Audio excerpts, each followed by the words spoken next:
ప్రభునందు ప్రియమైన విశ్వవాణి సజీవ దర్శనం వీక్షకులకు ప్రభు అయిన యేసుక్రీస్తు వారి ఘనమైన నామములో శుభములు. ప్రియమైన దేవుని బిడ్డలారా, గత వారం మనం ధ్యానం చేసుకున్నాం. యెషయా గ్రంథం 58వ అధ్యాయము 11వ వచనాన్ని మనం చూస్తూ వచ్చినాం. అందులో ఒక భాగాన్ని మనం ధ్యానించుకున్నాం. యెహోవా నిన్ను నిత్యము నడిపించును అనేటువంటి మాట మనం చూస్తూ ఆ విషయాలను బట్టి ధ్యానిస్తూ వచ్చాం. ఈ రోజు మనం ప్రత్యేకంగా గమనించాల్సిన విషయం ఏమిటంటే, రెండవ భాగమైనటువంటి ఆ మాటను మనం ధ్యానం చేసుకుందాం. క్షామకాలమున ఆయన నిన్ను తృప్తిపరిచి నీ ఎముకలను బలపరచును అంటున్నాడు. ప్రియమైన దేవుని బిడ్డలారా, మనము గమనించాల్సిన ప్రాముఖ్యమైనటువంటి విషయం ఏంటంటే, ప్రతి పరిస్థితుల్లో దేవుని నడిపింపు కొరకు మనం కనిపెట్టుకున్నప్పుడు దేవుడు అన్ని పరిస్థితుల్లో కూడా మనల్ని తృప్తిపరిచేవాడుగా ఉంటాడు. తలలు వంచినట్లయితే ప్రార్థనతో ఈ దిన ధ్యానాన్ని ప్రారంభించుకుందాం. మమ్మలను మిక్కిలిగా ప్రేమించిన మా ప్రేమగల పరలోకపు తండ్రి, పరిశుద్ధుడైన దేవా, నాయనా, నీ యొక్క మహాకృపను బట్టి నీకే వందనాలు. నూతన సంవత్సరం 2వ వారంలోనికి ప్రవేశించగలిగాం. నీకే వందనాలు నాయన. నీ వాక్యం ద్వారా మాతో మాట్లాడి మమ్మలను బలపరిచి నాయన మమ్మల్ని నడిపించే దేవుడవని గత కార్యక్రమంలో మీరు మాట్లాడుతూ వచ్చారు. ఈ రోజు మా జీవితంలో తృప్తిపరిచే దేవుడవు అనేటువంటి సత్యాన్ని మేము గ్రహించినటువంటి వారంగా నాయనా, మేము తృప్తి కలిగి నీలో ఉన్న ఆనందాన్ని అనుభవిస్తూ అనేకులకు ఆ ఆనందాన్ని పంచిపెట్టే వారంగా ఉండగలిగే కృపను మీరు దయచేసి మీ నామాన్ని మహిమపరచుకోమని నజరేయుడు జీవాధిపతి అయిన యేసయ్య నామంలోనే ప్రార్థించి అడిగి వేడుకుంటున్నాము తండ్రి, ఆమేన్. ప్రియులారా, మనం గమనించినట్లయితే క్షామకాలమున ఆయన నిన్ను తృప్తిపరిచి అని అంటున్నాడు. క్షామకాలం లేకుంటే కష్టకాలం లేకుంటే కరువు కాలం లేకుంటే ఇంకేదైనా మనకు అననుకూలంగా లేనటువంటి పరిస్థితులను బట్టి మనం ఆలోచన చేసినట్లయితే నిరాశ, నిస్పృహలు, వేదన, బాధ, నాకే ఎందుకు ఈ బాధ, నాకే ఎందుకు ఈ కష్టము అనేటువంటి వారంగా ఉంటూ ఉంటాం. ప్రియమైన దేవుని బిడ్డలారా, ఈరోజు ప్రత్యేకంగా మనం గమనించినట్లయితే ప్రతి పరిస్థితి మన మేలు కొరకే అని ఎందుకు ఆలోచన చేయకూడదు? ఆ పరిస్థితుల్లో మనం ఆలోచన చేస్తూ కుమిలిపోతూ ఉంటే కృంగిపోతాం. కానీ దేవుని వాక్యము మనల్ని ఎల్ల వేళలా బలపరిచేదిగా ఉంది అనేటువంటి విషయాన్ని మనం జ్ఞాపకం చేసుకోవాలి. అంటే దేవుడు మనకు సంపూర్ణమైన తృప్తిని ఇవ్వాలి అని ఆశిస్తూ ఉన్నాడు. ఆ ఆశ మన జీవితంలో నెరవేర్చబడాలి అన్నట్లయితే మనం చేయాల్సినటువంటి పని ఏంటంటే, దేవుని పైన మనం ఆధారపడాలి. రాజైన దావీదు తన యొక్క జీవితంలో మనం గమనించినట్లయితే ఆయన కాపరి అనుభవం కలిగినటువంటి వ్యక్తి. ఆయన గొర్రెల దొడ్డిలో నుండి దేవుడు ఆయనను పిలుచుకొని ఇశ్రాయేలీయులకు రాజుగా ఆయనను అభిషేకించాడు. అయితే దావీదు యొక్క జీవితంలో కష్టాలు లేక కాదు, నష్టాలు లేక కాదు, ఎన్నో పరిస్థితుల గుండా ఆయన పయనించినప్పటికీ ఆ పరిస్థితుల్లో ఆయన నిలకడగా లేకుంటే తృప్తిగా దేవుని పైన ఆధారపడే అనుభవం కలిగి ఉండుట చేత ఆయన సంతోషంగా ఉన్నట్లుగా మనం చూస్తూ ఉంటాం. అందుకే ఆయన రాసినటువంటి కీర్తన 23వ అధ్యాయాన్ని మనం గమనించినట్లయితే, యెహోవా నా కాపరి, నాకు లేమి కలుగదు అని అంటున్నాడు. ప్రియమైన దేవుని బిడ్డలారా, కాపరిగా ఒక వ్యక్తి ఉన్నాడు అన్నట్లయితే ఆ గొర్రెల విషయంలో కాపరి చూసుకుంటాడు. సాధారణంగా కాపరి ముందు నడుస్తూ గొర్రెలు వెనుక కాపరిని వెంబడించేవిగా ఉంటాయి. ఇక్కడ దావీదు తన యొక్క అనుభవంలో తను నేర్చుకున్నటువంటిది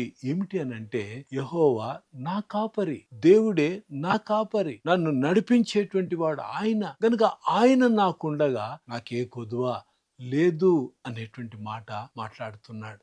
ప్రియమైన దేవుని బిడ్డలారా, ఈ రోజు మనం గమనించినట్లయితే ఆయన కాపరత్వంలో ఉంటే గనుక మనం భద్రంగా ఉంటామనే సత్యాన్ని గుర్తుపెట్టుకోవాలి. దావీదు మహారాజు తన గొర్రెల కొరకు మనం సందర్భాలను గమనించినట్లయితే సింహాన్ని వెంటాడి చంపినట్లుగా చూస్తూ ఉంటాం. ఆ నోట్లో ఖర్చుకొని తీసుకెళ్తుంటే సింహం నోరు తెరిచి ఆ గొర్రెను విడిపించినట్లుగా కూడా మనం చూస్తూ ఉంటాం. అంతేకాదు, ఎలుగుబంటి వచ్చి ఎత్తుకెళ్తుంటే వెంటబడి విడిపించుకొచ్చినటువంటి పరిస్థితిని చూస్తూ ఉంటాం. దావీదు ఒక కాపరి కాపరిగా ఉండి తన గొర్రెల కొరకు అంత చేయగలిగితే, ఒకవేళ దేవుడే నా కాపరి అయితే, యెహోవా నా కాపరి అయితే మనకి ఏదైనా కొదువుంటదా? ఒక్కసారి ఆలోచన చేయండి. చాలా సార్లు మనకు ఉండేటువంటి పరిస్థితులు, లేకుంటే కష్టము, బాధ, వేదన, దుఃఖము, లేకుంటే ఆయాసము, లేకుంటే మనకున్నటువంటి సమస్యలు, వీటన్నిటిని తలంచుకుంటూ ఉంటే ప్రియమైన దేవుని బిడ్డ, ప్రతిరోజు మనకు నిరాశనే మిగులుస్తుంది అన్నమాట. కానీ నన్ను విడిపింపగలిగినటువంటి దేవుడు నాకున్నాడు. నాతో నా ప్రభు ఉన్నాడు. నా ప్రభువే నన్ను ఆదుకుంటాడు. ఆయనే నన్ను నడిపించేవాడు. ఆయన నా ముందుంటాడు అనేటువంటి సత్యాన్ని మనం ఎరిగి ఉంటే గనక నెవర్ మన జీవితంలో ఏనాడు కూడా నిరాశపడం. ఈ రోజు ఉన్నటువంటి పరిస్థితి రేపు ఉంటుంది అని అనుకోవటానికి వీల్లేదు ప్రియమైన దేవుని బిడ్డలారా. ఈ రోజు ఉన్నటువంటి పరిస్థితిని బట్టి దేవుణ్ణి మనం స్తుతించగలిగే అనుభవంలో గనుక ఉంటే గనుక దేవుడు అద్భుతమైన కార్యాలు జరిగిస్తుంటాడు. రోమపత్రిక 8వ అధ్యాయం 28వ వచనాన్ని మనం చూసినట్లయితే, దేవుని ప్రేమించు వారికి అనగా ఆయన సంకల్పం చొప్పున పిలువబడిన వారికి మేలు కలుగుటకై సమస్తమును సమకూడి జరుగుతున్నవని దేవుని యొక్క వాక్యం సెలవిస్తుంది. అవును ప్రియ దేవుని బిడ్డలా, ఈ రోజు నువ్వు ఏ పరిస్థితి గుండా వెళ్తున్నావో తెలియదు. నీ కాపరి దేవుడైతే గనుక ఆ పరిస్థితుల నుంచి విడిపింపగలిగిన సామర్థ్యం, ఆయన బాధ్యత వహించేటువంటి వాడుగా ఉంటున్నాడు. ఆయనే విడిపించగలడు అనేటువంటి విషయాన్ని జ్ఞాపకం చేసుకోవాలి. కాపరికున్న గొర్రెకున్న సంబంధం ఏమిటనంటే, కాపరిని గొర్రెలు వెంబడిస్తూ ఉంటాయి. గొర్రెల్లో ఉన్నటువంటి ప్రత్యేకత ఏమిటంటే, పూర్తిగా కాపరి పైన విశ్వాసం వస్తుంది. అయ్యో, ఆహారం ఎక్కడ దొరుకుతుంది, అయ్యో దాహం ఎక్కడ తీర్చబడుతుంది, అయ్యో నా అవసరతలు ఏ విధంగా తీర్చబడతాయి అని అవి ఆలోచన చేయవు గాని కేవలం ప్రభువును వెంబడించేవిగా, కాపరిని వెంబడించేవిగా ఉంటాయి. అందుకే 2వ వచనంలో దావీదు చక్కగా ఏమంటాడంటే, పచ్చిక గల చోట్లను ఆయన నన్ను పరుండజేయుచున్నాడు, శాంతికరమైన జలముల యొద్ద నన్ను నడిపించుచున్నాడు, నా ప్రాణమునకు ఆయన సేద తీర్చుచున్నాడు, తన నామమును బట్టి నీతి మార్గములలో నన్ను నడిపించుచున్నాడు. ప్రియమైన దేవుని బిడ్డ, నువ్వు ఏ పరిస్థితి ఉన్నా నీతిని మాత్రం వదిలిపెట్టడానికి వీల్లేదు. నీతిని వెంబడించే వారంగా ఉంటే, మనకు నష్టం కలిగిన యథార్థత కలిగి ఉన్నట్లయితే, యథార్థంగా ఉండి కష్టాలు అనుభవిస్తున్నప్పటికీ గుర్తుపెట్టుకోవాలి, ఆయన మనల్ని తృప్తిపరిచేవాడుగా ఉంటున్నాడు. ఎందుకు అనంటే, మనం ఏదో మోసం చేయలేదు, ఎవరికో హాని తలపెట్టలేదు,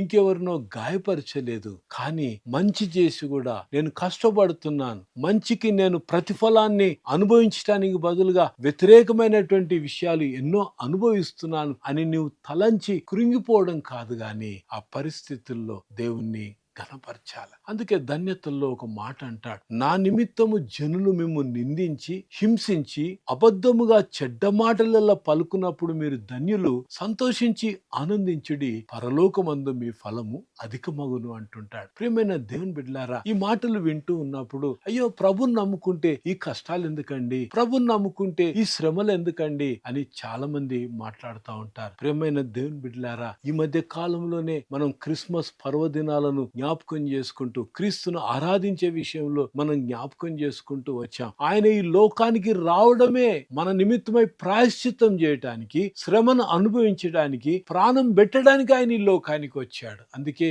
మనం గమనించినట్టయితే యోహాను సువార్త 1:29 అంటాడు, ఇదిగో లోక పాపమును మోసుకొని పోవు దేవుని గొర్రెపిల్ల అని అంటున్నాడు. అంటే మన బాధను ఆయన భరించాడు. ప్రియమైన దేవుని బిడ్డ, ఈ రోజు మన బాధ్యత ఏంటో తెలుసా? మన బాధను అనుభవించినటువంటి ఆ దేవుని కొరకు మనం జీవించే వారంగా ఉండాలి. ఆయన నడిపింపు మేరకు, ఆయన కాపరత్వం కింద మనం అడుగులు ముందుకు వేసే వారంగా ఉండాలి అనేటువంటి సత్యాన్ని మనం జ్ఞాపకం చేసుకోవాలి. అంతేకాదు ప్రియమైన దేవుని బిడ్డలారా, కీర్తన 23:5 అంటాడు, నా శత్రువుల ఎదుట నీవు నాకు భోజనము సిద్ధపరుచుతూ నూనెతో నా తల అంటి ఉన్నావు, నా గిన్నె నిండి పొర్లుచున్నది. ఎంత గొప్ప ఆశీర్వాదం. ఇక్కడ అంటున్న మాట, నా శత్రువుల ఎదుట నీవు నాకు భోజనము సిద్ధపరచదు అంటున్నాడు. దావీదు యొక్క అనుభవంలో, దావీదు యొక్క జీవితంలో ఎన్నో కష్టాలు, ఎన్నో బాధలు, ఎంతో మంది ఆయనను ఎదిరించారు, వ్యతిరేకంగా నిలబడ్డారు, ఆయనను వెంబడించారు. కానీ ప్రియమైన దేవుని బిడ్డ, అన్ని పరిస్థితుల్లో కూడా దావీదు కాపరిగా దేవుణ్ణి ఎంచుకున్నాడు గనుక ఆయన నెమ్మది కలిగి ఉన్నాడు. అంతేకాదు అంటున్నాడు, నా గిన్నె నిండి పొర్లుచున్నది అంటున్నాడు. ప్రియమైన దేవుని బిడ్డ,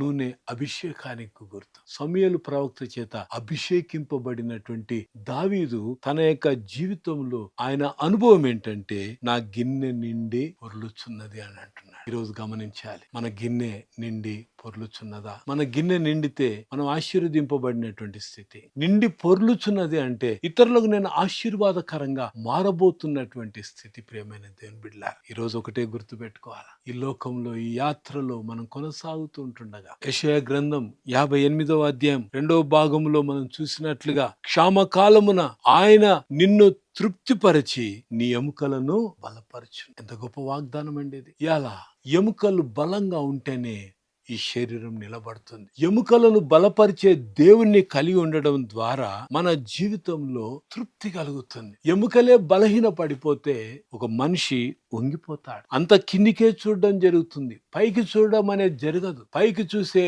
అనుభవం మనకు రావాలి అన్నట్లయితే మనల్ని, మన ఎముకలను బలపరిచి తృప్తి పరచగలిగినటువంటి ఆ దేవుని వైపు మనము చూసేవారంగా ఉండాలి. అవును ప్రియ దేవుని బిడ్డలారా, ఈ రోజు ప్రత్యేకంగా మనం గమనించాల్సింది ఏమిటంటే, క్షామకాలమున ఆయన నిన్ను తృప్తిపరచును. నువ్వే పరిస్థితుల్లో ఉన్నా నీ జీవితాన్ని బట్టి నువ్వు దేవునికి నీకు సరైనటువంటి సంబంధం కలిగి ఉంటే గనక, మన జీవితంలో ఎలాంటి పరిస్థితులు వచ్చినా ఆ పరిస్థితుల్లో, ప్రభువా నువ్వు నాకున్నావయ్యా, అయ్యా నేను ఎవరిని మోసం చేయలేదయ్యా, నా బ్రతికిన జీవితం కొద్ది కాలమైనా బలహీనతలు ఉండొచ్చు కానీ నీ దృష్టిలో నేను యథార్థంగా ఉన్నాను ప్రభువా అనేటువంటి ఈ యొక్క అనుభవం గనుక పరిశుద్ధాత్మ దేవుడు మనల్ని కన్విక్ట్ చేయగలిగితే, లేకుంటే ఒప్పింపజేస్తే గనుక, అంతకంటే ధన్యత ఇంకేముందండి. ఈ లోకంలో తృప్తి కలిగించేది దేవుడు మాత్రమే. అందుకే మన జీవితంలో ఎంతో మంది ఎన్నో రకాలుగా ఐశ్వర్యవంతులు ఉన్నారు, ధనవంతులు ఉన్నారు, సర్వ సమృద్ధి ఉంది, పెద్ద పెద్ద భవంతులలో ఉన్నారు. కానీ ప్రియమైన